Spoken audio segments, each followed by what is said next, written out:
রব্বানা যালামনা বলেন রব্বানা যালামনা আনফুসানা ওয়া ইল্লাম তাগফির লানা ওয়া তুরহামনা লানাকুনান্না মিনাল খাসিরিন বলে বলে মসজিদে কেঁদেছো, আসরের নামাজ পড়ে কেঁদেছো, যোহরের নামাজ পড়ে কেঁদেছো, মাগরিবের পড়ে কেঁদেছো, এশার নামাজ পড়ে কেঁদেছো।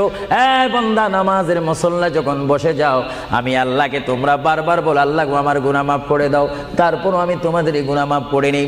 তারপরও তোমরা নিশি রাত্রে মানুষ যখন ঘুমে যায়, তোমার বিবি যখন ঘুম যায়, তোমার ছেলে যখন ঘুম যায়, তুমি নিশি রাত্রে ঠান্ডা পানি দিয়ে ওযু বানিয়ে নামাজের মুসল্লায় বসে তুমি আবার যখন ডাক দাও, রব্বুল আলামিন, পৃথিবীর কোনো মানুষ আমার গুনাহ সম্পর্কে জানে না, তুমি আমার গুনাহ সম্পর্কে জানো।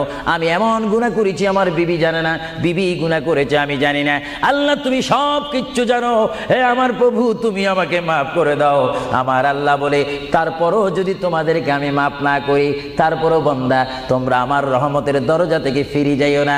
আমি তোমাদেরকে হুকুম দিচ্ছি, ওয়ালাউ আন্নাহুম ইয যালামু আনফুসাহুম জাউকা, বান্দারে যদি গুনাহ করে ফেলো, আমার রহমত থেকে মুখ ফিরে তুমি চলে যাইও না।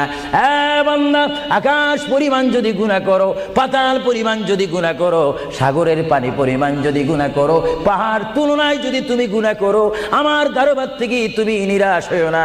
এ বান্দা, আমি তোমাকে একটি রাস্তা বাতাই দিচ্ছি, একটি পথ তোমাকে আমি দেখাই দিচ্ছি। সেই পথটি কোন পথ তোমরা জানো? ওয়ালাউ আন্নাহুম ইয যালামু আনফুসাহুম জাউকা।